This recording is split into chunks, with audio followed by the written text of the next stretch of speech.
Hey guys, Allison here. Well, we are in the month of June, the month dedicated to the Sacred Heart and the Immaculate Heart of Mary, and it also marks the 40th anniversary of the alleged apparitions of Mary in Medjugorje.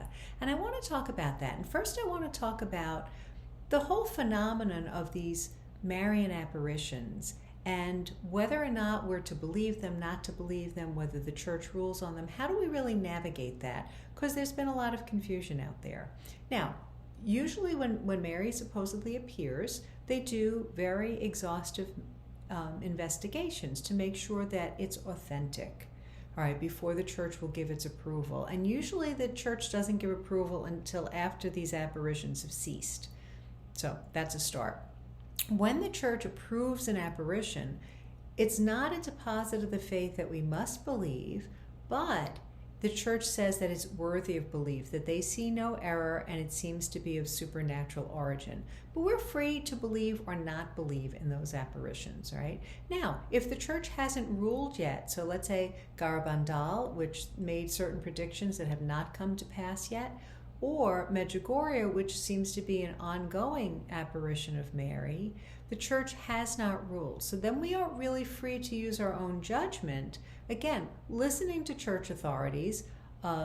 If something is outright condemned by the church, like there were alleged apparitions of Mary in Bayside, Queens, where the local bishop investigated it and said this is not of supernatural origin and condemned the apparitions. Now, it's tough because people, while they're being investigated, a lot of devotion can grow. So we need to find, how do we navigate that? So first we want to look at, does it seem to be authentic? And how do we look at that? Look at the messages themselves. We have to make our own judgment. Does it seem to contradict church teaching or moral teaching, right? But what are the fruits coming out of this devotion that we see? Now, there are times where the church may have decreed against something and then later lifted the restriction. So a good example would be Padre Pio, who was silenced by the church, I think it was 2 years. He was not allowed to hear confessions. He was not allowed to celebrate Mass publicly. Now, we know that that was not right, and that was eventually reversed, and Padre Pio is a great saint. But how did he respond to it? He didn't fight. He didn't start his own website. Of course, we didn't have websites back then. He was obedient to church authority. And it seems from everything I've read that there was jealousy that really fueled this prohibition on Padre Pio. And yet he obeyed because in God's mysterious ways, he works through our obedience, right? Even sometimes to authority that is wrong or has wrong motivations, right? The other thing I want to say about Marian apparitions, and a lot of the different messages we're hearing from a lot of different people today, there's a lot going on, and it does make sense to me that God didn't just stop any kind of prophecies with the advent of Jesus and that was it. But we have to be very discerning and very careful. One thing I find is that some people are following all these apparitions almost like people follow psychics, looking for special knowledge. Right, you're in the wrong category if you're doing that. That's the wrong road that you're on, and you need to stop that. Because faith is we are always trusting God in His providence. Now, that being said, does God speak through prophets? Does God speak through visionaries? Does God allow Our Lady to appear? Absolutely. Again, don't have to believe that, but there's a lot of credible evidence, and the Church has ruled that many apparitions, Fatima, Lourdes, in Mexico, Guadalupe, are authentic and worthy of belief. So that's one thing.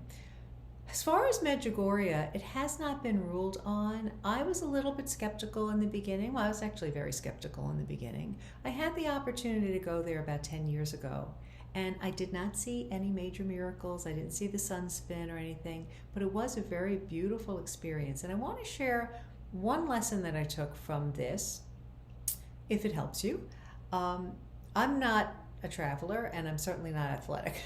So when I looked at the Apparition Hill and then this Cross Mountain, they're huge, and they're craggy, and they're rocky, and it was a little bit scary. And our guide said this to us. She said, when you look at the mountain and you look at the top, you don't think you can get there. But if you take it one stone at a time, you can. So just take it one stone at a time. Now, there were Italian pilgrims there going up barefoot. Their feet were bleeding. They were going up on their hands and knees. God bless them, but I was so outside my comfort zone. I was lucky I was climbing the mountain at all. And there were times where I got to a place where you could either go straight up, which was difficult, or if you went around to the side, it was a little bit easier. And for me, that lesson was that there are times in life where God is going to give us blessings, and He's going to make things easier, and we need to accept His blessings.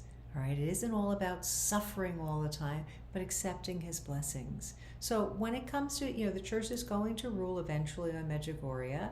I know people fall into different camps. I've seen amazing fruit come out of it. I know many priests who receive their vocations there.